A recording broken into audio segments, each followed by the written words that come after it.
کچھ لمحے ایسے ہوتے ہیں جن میں قبولیت ازلی برکات ہوتی ہیں، کچھ لمحے، کچھ دن ایسے ہوتے ہیں، کچھ شامیں ایسی ہوتی ہیں، کوئی راتیں ایسی ہوتی ہیں، کچھ بول ایسے ہوتے ہیں جن میں اللہ نے قبولیت کو جمع کر دیا، کچھ بول ایسے ہوتے ہیں جیسے فرمایا یہ لفظ پڑھیں دعا قبول ہوتی ہے، یہ بول ہے، فرمایا یہ شام، آج کی شام، یہ رات شب جمعہ ہے، یہ لائلۃ الجائزہ ہے، یہ رات ایسی ہے اس جو مانگے ملتا ہے۔ کچھ راتیں ایسی ہوتی ہیں، کچھ دن ایسے ہوتے ہیں جیسے جمعے کا دن ہے، جو مانگے ملے، جو مانگے قبول ہو۔ 11 اور 12 کی یہ جو درمیانی رات ہے یہ صدیوں سے آزمودہ رات ہے، اور صدیوں سے اس رات میں کچھ قبولیت کے لمحات ایسے ہیں جو نسلوں کے لیے اللہ نے رکھ۔ دیکھیں کچھ لمحے ایسے رزق کے لیے ہوتے ہیں، فرمایا یہ دعا پڑھو رزق کے دروازے کھل جاتے ہیں، یہ دعا پڑھے قبولیت کے دروازے کھل جاتے ہیں، یہ عمل کریں مغفرت کے دروازے کھل جاتے ہیں۔ بالکل اسی طرح یہ جو 11 اور 12 کی درمیانی رات ہے جو آج ہے، اس رات میں اللہ پاک جل شانہ نے کوئی خاص کوئی عطا رکھی ہے اولاد کے، بخت کے لیے، نصیب کے لیے اور مقدر کے لیے، بخت کے لیے، نصیب کے لیے، مقدر کے لیے۔ مجھے وہ گھر یاد ہے اچھی طرح سے، وہ نواب کا وزیر تھا اور نوابی دور تھا، اور وہ دور جب نواب ہوتے، اس کی بہت بڑی حویلی تھی، بہت بڑا گھر تھا، بہت بڑی حویلی تھی۔ شاید اس نے اپنے لیے سب کچھ مانگا، اولاد کے بخت اور نصیب کے لیے نہ مانگا، اس نے اپنے لیے سب کچھ مانگا، اور یوں اس کی آنکھیں بند ہوئیں، یوں آنکھیں بند ہوئیں، اور پھر بخت بھی گیا، نصیب بھی گیا، مقدر بھی گیا، رزق بھی گیا، راحت بھی گئی، آرام بھی گیا۔ معلوم یہ ہوتا ہے اس بندہ خدا نے 11 اور 12 کی رات کو کیش نہیں کیا تھا، نسلیں ایش نہ کر سکیں، نسلوں کے مقدر اور بخت نصیب نہ بن سکے، بخت اور نصیب نہ بن سکے۔ اور بیٹے اپنی دنیا میں ایک چہتی بیٹی تھی، میں چھوٹا سا تھا، میں نے اس کا کفن دیکھا، اور اس کا کفن آخری درجے کا گھٹیا کپڑا تھا، اس کا کفن وہ تھا کیونکہ گھر میں غربت تھی، اور میرا گمان یہ ہے کفن بھی وہ نہیں دے سکے تھے، تو میں نے مل جل کے کفن کی ترتیب بنائی تھی۔ چہتی بیٹی، ایک چہتی بیٹی، اور 2 بیٹے تھے، اور غربت ایسی آ گئی کہ ایک دفعہ گھر میں کچھ نہیں تھا، ایک دفعہ گھر میں کچھ بھی نہیں تھا۔ سوچتے سوچتے دیکھا کہ یہ ڈیوڑی ہے، اس پہ بڑے بڑے موٹے گارڈر لگے ہیں لوہے کے، ان گارڈروں کو نہ بیچ دیا جائے، بندے کو لے آئے، کہنے لگے چھت کو توڑ دے، گرا دے، گارڈر لے جا، بول کتنے پیسے دیں گے۔ اس نے آدھی نہیں چوتھائی قیمت کہا، اتنے دوں گا، کہا ادھر لے پیسے دے، آج کی روٹی ہو جائے کل دیکھا جائے گا۔ میں نے وہ ڈیوڑی گری، گارڈر گرے، اور وہ سارا سنسان جگہ دیکھی ہے۔ کبھی کبھی ایسا ہوتا ہے انسان کے پاس عہدہ، مال، چیزیں، دولت، مقدر، سب کچھ، لیکن بخت اور نصیب اور مقدر نہیں ہوتا، پھر نسلوں میں فقر، فاقہ اور غربت چھوڑ کے کوچ کر جاتا ہے، نسلوں میں فقر، فاقہ، غربت چھوڑ کے کوچ کر جاتا ہے، اور یوں چلا جاتا ہے، اور بساط سمیٹ کے چلا جاتا ہے۔ میرا اللہ ہر سال موقع دیتا ہے 11 اور 12 کی رات کو، آ جاؤ میرے بندے، میری رحمت موجوں پہ ہے، تمہیں سہولت ہے رزق کی، تمہارے پاس سہولت ہے سواریوں کی، تمہارے پاس سہولت ہے گھر کی اور چھت کی، تمہارے پاس سہولت ہے لباس کی اور اچھی نعمتوں کی۔ میرے بندے مجھے یہ بتا دو، تمہاری زندگی میں یہ سہولت رہے گی، یا تمہاری زندگی میں تمہیں فقر اور غربت دکھا دوں گا اور تنگدستی دکھا دوں گا، اور تمہاری زندگی میں تمہیں میں منگتا کر دوں گا۔ 100 روپے کا نوٹ تھا، 100 روپے کا بڑا نوٹ ہوتا تھا، لال بڑا نوٹ 100 روپے کا بند ہو گیا۔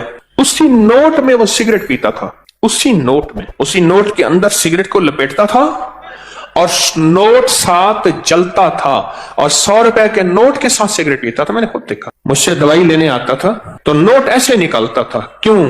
باپ کی جائیداد بیچتا رہا، ایک ہی بیٹا تھا، بیچتا رہا، کیوں؟ باپ نے مال بنایا تھا، جائیداد بنائی تھی، اس کے لیے اونٹ، اس کے لیے گائیں، اس کے لیے بھینسیں، اس کے لیے باڑے، اس کے لیے کوٹھیاں، اس کے لیے گھر، ایک جو بیٹا تھا، اس کے لیے زمینیں، نوکر چھوڑ کے باپ گیا، اور باپ خوش گیا کہ بیٹا میں تجھے بخت دے کے جا رہا ہوں، دولت دے کے جا رہا ہوں، مال دے کے جا رہا ہوں، لیکن نہیں، باپ نے اس کو دولت دی تھی، مال دیا تھا، بخت نہیں دیا۔ 100 روپے کے نوٹ میں سگریٹ پیتے میں نے دیکھا، نوٹ صاف جل جاتا تھا، لوگ حیران ہوتے تھے۔ اس دور میں جب 1 روپے کے 16 سگریٹ آتے تھے، 1 روپے کے 16 سگریٹ آتے تھے اچھی برانڈ کے، وہ اس 100 روپے کے نوٹ میں سگریٹ پیتا تھا۔ پھر سب کچھ لٹ گیا، سب کچھ ختم ہو گیا۔ پھر ایک وقت دیکھا کہ اس نے بازو پہ زخم کیے ہوئے تھے، ادھر بھی، اور کہتا تھا لوگوں انا دے دو، اور لوگ اس کے زخمی جسم کو دیکھ کے، جس میں پیپ بہتی تھی، جس میں خون بہتا تھا، اس کو آنا دے دیتے تھے۔ ایک فرشی ونڈ ہے، ایک فرشی تقسیم ہے، ایک عرشی تقسیم ہے۔ ہم فرشی تقسیم پہ مطمئن ہو جاتے ہیں، یہ اس بیٹے کا حصہ، یہ میرا مرجی، یہ اس کا حصہ، یہ میرے بڑھاپا، یہ میری زندگی، یہ اس کا حصہ، یہ ہم تقسیم کر دیتے ہیں۔ لیکن یہ ہماری تقسیم بعض اوقات عرشی نظام کے موافق نہیں ہوتی، مخالف ہوتی ہے۔ عرش والا کہتا ہے ٹھہر جا، تو نے اس کے لیے سب کچھ مانگا، بخت مقدر نصیب نہیں مانگا، وہ میرے پاس ہے، پھر میں یا تیری زندگی میں یا تیری زندگی کے بعد میں اسے ذلیل خوار منگتا کر کے دکھاؤں گا۔ اندرون سندھ کی بات ہے کہ اس نے بیٹیوں کی شادیاں نہ کی، اور صرف اس لیے نہ کی کہ جائیداد تقسیم ہو جائے گی، میری دولت، میرا مال، میری زمینیں کسی اور کے پاس چلی جائیں گی، بیٹیوں کی شادی ہوگی، داماد حصہ مانگیں گے یا بیٹیاں حصہ مانگیں گی، نامی مانگے مجھے دینی پڑے گی۔ شادیاں نہ کی۔ باپ کا آخری وقت آیا، موت کی کشمکش تھی۔ باپ سے کہا باپ ساری عمر آپ کی خدمت کرتی رہی، آج ہمارے لیے ایک دعا کر دو، ہم دعا کرتے ہیں، آپ آمین کہہ دیں۔ باپ نے کہا بیٹا میرا آخری وقت ہے، آپ خدمت کرتے رہے، آپ دعا کرو، آمین کہیں۔ بیٹیوں نے مل کے دعا کی، اے اللہ ہمارے باپ کو جہنم دے دے۔ باپ نے کہا آمین اور مر گئے۔ اور پھر بیٹیاں جاتی تھیں، روز باپ کی قبر پہ لانتے مار کے آتی تھی۔ ایک دفعہ جھگڑا ہو گیا، جس نے دیکھا مجھے اس نے بتایا، معتبر آدمی نے کہا جھگڑا ہو گیا، یہ کیوں کر رہے ہو؟ انہوں نے کہا ہمارا باپ ہے، تمہارا کیا تعلق ہے؟ سب کچھ پایا، سب محنت کی، پر ان راتوں میں، ان لمحوں میں، جن راتوں میں کائنات کے راز ملنے ہیں، جن راتوں میں کائنات کے مقدر بٹنے ہیں، جن لمحوں میں اللہ کا تعلق نصیب ہونا ہے، اور جس وقت میں اس کا فیضان اور کرم عرشوں سے فرشوں پہ آنا ہے۔ آج بھی کتنے لوگ ہیں جن کو 11 اور 12 کی رات کا کوئی پتہ نہیں، کتنے لوگ ہیں جن کو 11 اور 12 کی رات کی کوئی خبر نہیں، اور جن کو 11 اور 12 کی رات کا کوئی احساس نہیں ہے۔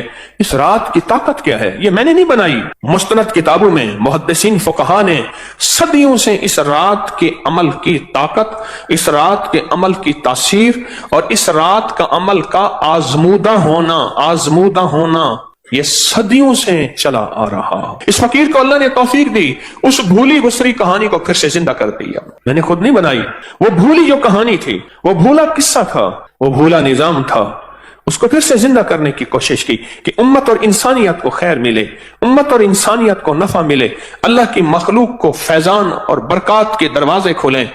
ورنہ سچ پوچھیں، گردش ایام جو آج مہنگائی ہے، آج سے 2-4 سال پہلے کسی نے نہیں سوچی تھی، اور اس کے آگے کیا ہونا ہے، اور کیا ہونا ہے، کہاں تک ہم جائیں گے، کہاں تک ہم پہنچیں گے، اس سے آگے زندگی کیسے گزرے گی، حالات کیسے گزریں گے، کوئی خبر نہیں۔ پر جس کے لیے عرشوں سے فیصلے ہو چکے ہیں نا، جس کے لیے غیبی نظام عرشوں سے بن چکا ہے، اس کو کوئی پرواہ نہیں ہے، اس کا اللہ ہے، اور اللہ کفیل بھی ہے، وکیل بھی ہے، حافظ بھی ہے، حفیظ بھی ہے، ناصر بھی ہے، نصیر بھی ہے۔ ایک بزرگ فرماتے ہیں قحط کا زمانہ تھا، لوگ مٹھی مٹھی گندم اور جو کو ترس رہے تھے۔ میں نے ایک باندی کو دیکھا، گنگناتی ہوئی گلی میں جا رہی ہے، چہرے پہ کوئی فقر، غربت، تنگ دستی کا کوئی احساس نہیں ہے۔ میں نے کہا اللہ کی بندی، لوگ بھوکے مر رہے ہیں، تو گنگناتی ہوئی جا رہی ہے، تجھے کوئی احساس نہیں؟ کہا، جواب سنے، کہا میرے آقا کے پاس غلے کے گودام اور کوٹھے بھرے ہوئے ہیں، مجھے کیا پریشانی ہے، مجھے کون سا خوف ہے، مجھے کیا غم ہے، میرے آقا کے پاس غلے کے گودام اور کوٹھے بھرے ہوئے ہیں۔ کہا میں سن کے حیران ہوا، اس کو اپنے آقا پہ اتنا یقین ہے، مجھے تو اپنے آقا پہ اتنا یقین نہیں ہے۔ اس کا آقا وہ ہے، ایک بندہ ہے جس کو موت ہے، اور میرا آقا وہ ہے، ایک رب ہے جو موت سے پاک، فنا سے پاک، زوال سے پاک، بھوک سے پاک ہے۔ اس کے پاس عطا ہی عطا ہے، اس کے پاس عزت ہی عزت ہے، اس کے پاس وقار ہی وقار ہے، اس کے پاس شان و شوکت ہی شان و شوکت ہے۔ میرا آقا تو وہ ہے، میرا آقا تو وہ ہے۔ مجھے ایک صاحب کہنے لگے ہم ابھی چھوٹے چھوٹے تھے تو 11 اور 12 کی رات کو ہم بہن بھائیوں کو ہمارے والد کہتے تھے یہ نفل والا عمل کر لیں۔ کتنے نفل پڑھنے ہیں؟ 12، یہ پڑھ لیں۔ کہا کہ میری ایک بہن پڑھتی تھی، باقی کوئی نہیں پڑھتا تھا۔ والدین پڑھتے تھے، دعا کرتے تھے، باقی کوئی نہیں پڑھتا۔ عمر بڑی ہوئی، رشتوں کی ترتیبیں بنی، رشتوں کا نظام بنا۔ وہ جو میری بہن جو نفل پڑھتی تھی اس کے لیے ایک غریب کا رشتہ آیا۔ ماں کہنے لگی بیٹی نفل تو ہی پڑھتی تھی اور رشتہ ہی تیرے لیے غریب کا آ گیا، مناسب رشتہ ہے بیٹی، تیری جاں مقدر نصیب ہے۔ اماں نے شادی کر دی، شادی ہو گئی، باقی جتنے رشتے تھے سب خوشحال تھے، اور وہ بیٹی غربت میں گئی۔ کہا کہ غربت کے اس نے صرف 2 سال 2.25 سال دیکھے۔ 2 سال کے بعد قدرت کا ایسا کوئی نظام چلا، ان کے پاس جائیداد، مال اور چیزیں خود بخود ایسے آنا شروع ہو گئے۔ اس کا حصہ تھا اس کے پاس آ گیا، اس کا نظام تھا اس کے پاس آ گیا، فلاں بندے کا مال تھا، مال میرا ہے، کاروبار تیرا ہے، مل کے کرتے ہیں۔ اس کے پاس اصل میں بخت اور مقدر تھا، اس کے ہاں جو بھی اس کا نام ہوتا وہیں برکت کے دروازے کھل جائے۔ حتیٰ کہ یہاں تک کہا کہ اس بیٹی کا نام پرچی میں لکھ کر اس کے اوپر ٹیپ لگا کے جس کاروبار میں رکھتے تھے اس کاروبار میں بخت لگ جاتے۔ اور پھر اللہ نے ایک نظام دیکھا انوکھا، یوں یہ بیٹی غربت سے عروج کی طرف جاتی گئی، اور وہ جو عروج والے ہیں وہ زوال کی طرف جاتے گئے، اور قدرت نے وہ وقت بھی دیکھا، آسمان نے وہ نظام بھی دیکھا، اور قدرت نے وہ وقت بھی دیا کہ پھر یہی بیٹی تھی اپنے تمام بہن بھائیوں کو دیتی تھی، اور ابھی بھی دیتی ہے، اور ان کے گھر کا چولہا جلتا اور گرم رہتا ہے۔ یہ فیصلے عرشی ہیں، ان کا فرشوں سے تعلق ہے ہی نہیں، یہ عرشی نظام ہے جو چل رہا ہے۔ موقع موجود ہیں، جیسے آج موقع ہے 11 اور 12 کی درمیانی رات کا، یہ موقع موجود ہیں، پر ان موقعوں کو بخت جب بیدار تھا بدبخت آنکھیں سو گئیں، بخت جب بیدار تھا بدبخت آنکھیں سو گئیں۔ یہ موقع ہیں، ان کو لے لیں۔ اور کہا کہ پھر اس کا نام کاغذ اور پرچی پہ لکھا جاتا تھا، اس کا نام کاغذ اور پرچی پہ لکھا جاتا تھا، اور اس کا نام کاغذ اور پرچی پہ لکھ کر وہ بس بخت بخت تھا، اس کا نام کافی، اوپر سے فیصلے ہو چکے تھے۔ اولاد کی شادیوں کے لیے لوگ کہتے ہیں انتظار کرو 11 اور 12 کی درمیانی رات آئے گی، گڑ گڑا کے توجہ دھیان سے نفل پڑھیں گے، دعا مانگیں گے، کام ہو جائے گا، مسئلے حل ہو جائیں، رحمتوں کے دروازے کھل جائیں۔ ایک عمل بتاتا ہوں، آج تک کسی کو بتایا ہے، کسی وقت بہت تنہائی توجہ سے، جو کہتے ہیں نا مجھ سے خوشیاں آتی ہیں اور چھن جاتی ہیں، اس سے کہیں 40 بار صبح شام پڑھ لیں، زبردست عمل ہے، بہت کمال عمل ہے۔ گوشت نے ہماری زندگی کو بیماریوں میں سخت ترین بیماری مبتلا کی ہے، جسم کی 80% نہیں 90% بیماریاں صرف اس کھانے سے۔ میں اسپتال میں گیا اپنے ایک دوست کے ساتھ اس کی والدہ کی عیادت کرنے، کہنے لگے والدہ کو دیکھیں کہ شاید کوئی بیماری ہے، جادو ہے، جنات ہے، کوئی روحانی مسائل ہے، کیسے ہیں بڑی والدہ۔ تو وہ پرائیویٹ کمرے میں تھے، تو اس وقت ڈاکٹر صاحب کا وزٹ تھا، تو میں نے کہا ہم وارڈ میں چلتے ہیں، عمومی وارڈ میں، اس نیت سے کہ لوگوں کی جا کے عیادت کریں گے، اور میں جو کسی مسلمان کی اللہ کی رضا کی خاطر عیادت کرتا ہے تو 70,000 فرشتہ صبح جائے تو شام تک، شام جائے تو صبح تک اس کے لیے دعائیں مغفرت کر۔ میں ایک جگہ جا کے کھڑا ہو گیا، دیکھا تو ایک صاحب کی دونوں ٹانگیں کٹی ہوئی، یہ کیا ہوا؟ کہنے لگی پاؤں پہ ایک چھیز سی لگی، ایک دانہ سا بنا، وہ پھر دانہ ٹھیک نہ ہوا تو پھر وہ زخم بڑھتا گیا، پھر انگوٹھا کاٹ دیا، پھر میں نے کہا ٹھیک ہو گیا، پھر انگوٹھا ٹھیک ہو گیا، پھر زخم ہو گیا، پاؤں کاٹ دیا، پھر پنڈلی کاٹ دی، پھر حتیٰ کہ آدھی ران کاٹ دی، اور کہا میں پھر ٹھیک ہو کے گھر آ گیا، مرحلہ وار ہسپتال جاتا رہا، کچھ عرصے کے بعد دوسرے پاؤں پہ یہ کچھ ہو، اور اب عالم یہ ہے کہ وہ بھی مرحلہ وار جسم کا حصہ ٹانگ کٹتے اب یہاں تک کاٹا، اور کہتے اس کی آنکھوں سے آنسو۔ کہا کہ مجھے وہ لمحے یاد ہیں، میں طواف کرتا، میں مسجد کی طرف قدم اٹھاتا تھا، میں خیر کی طرف قدم اٹھاتا تھا، کسی مسلمان کی مدد کی طرف چلتا تھا، دوڑتا تھا، بھاگتا تھا، اور آنکھ کے آنسو۔ کہا کہ اب کہاں سے یہ لمحہ، اب کہاں سے یہ وقت ملے، اب کہاں سے یہ گھڑیاں ملے گی؟ قرآن حدیث میں آتا ہے، آقا کا فرمان ہے سرور کونین صلی اللہ تعالی علیہ وسلم کا، آسمان سے ایک آواز دینے والا آواز دیتا ہے رات کی تنہائیوں میں، اے خیر کی طرف چلنے والے آگے بڑھ، اے شر کی طرف چلنے والے اب رک جا۔ تو آپ خیر کی طرف چلنے والے ہیں، آپ خیر کی طرف قدم اٹھانے والے ہیں، آپ خیر کی طرف بڑھنے والے ہیں، اب ذرا قدم بڑھا دیں، اب ہمت بڑھا دیں، اب حوصلہ بڑھا دیں، اور اللہ توفیق دینا۔ ایک عمل بتاتا ہوں، آج تک کسی کو بتایا ہے، کبھی قضا نہیں ہوا۔ 2 رکعت نماز نفل پڑھ کے حاجت کی کسی وقت بہت تنہائی توجہ سے اس کے بعد 3 دفعہ سورۃ یاسین پڑھ لیں. اللہ سے جو مانگے ملے گا, اللہ سے جو مانگے ملے گا, اللہ سے جو مانگے ملے گا انشاءاللہ. یہ بہت طاقتور نفل ہے اور بہت حیرت انگیز, بہت زبردست نفل. اور اس کے میں سورۃ یاسین کا ایک یاد آیا, سلام قولا من رب الرحیم. جو کہتے ہیں نا مجھ سے خوشیاں آتی ہیں اور چھن جاتی ہیں, اس سے کہیں 40 بار صبح شام پڑھ لیں, مولا کے ایک بار درود پاک کے ساتھ. پھر سنیے, جو کہتے ہیں خوشیاں آتی ہیں چھن جاتی ہیں, اس سے کہیں 40 بار صبح شام پڑھ, 40 بار صبح شام پڑھ. زبردست عمل ہے, بہت کمال عمل ہے. اور ایک چیز اور بتا دوں, وہ بھی انشاءاللہ, جب آپ کسی منجن سے, کوئی بھی دنیا کا منجن ہونا, پیسٹ ہو, منجن ہو, برش ہو, کوئی بھی چیز ہو, سوائے مسواک کے, مسواک کا بھی مایوس نہیں کرتا. اگر مایوس ہو جائیں تو ہتھیلی پہ سفید نمک رکھیں, سادہ نمک, یہ جو دیسی نمک ہوتا ہے, یہ دیسی نمک رکھیں, اور سرسوں کا تیل ڈالیں اور اس کو منجن کی طرح ملیں, ہلکا ہلکا ہلکا ہلکا ہلکا ہلکا. نمک اگر ذرا پیسا ہوا باریک ہو تو اچھی بات ہے. اور 10 منٹ تک اس کی رالیں بہائیں, تھوک ڈالیں, اور 10 منٹ بعد نیم گرم پانی سے کلی کر لیں. ایسی بیماریاں جاتی ہیں دانتوں کی, ایسی جاتی ہیں, آپ سوچ لیں. صبح شام کر لیں, دن میں چند بار کر لیں, چند دن کر لیں. نمک اور سرسوں کا تیل کا آپ کو بہت فائدہ دے گا. ایک چیز اور ہے, وہ ضرور اپنے زندگی میں شامل کریں. اپنی زندگی میں نا گوشت کم کرتے جائیں, سبزیاں, کچی سبزیاں, سلاد, اس پہ کالی مرچ, ہلکا نمک, ورنہ صرف کالی مرچ. گوشت نے ہماری زندگی کو بیماریوں میں, سخت ترین بیماری مبتلا کی, اور اپنی زندگی کو سادہ غذاؤں کی طرف مائل کرتے جائیں. اپنی سادہ غذاؤں کی طرف اپنی طبیعت کو مائل کریں. سلاد اور وہ سبزیاں جو بالکل سستی ہوں, بالکل سستی, ان سبزیوں کو کھانے کے طور پہ کھائیں.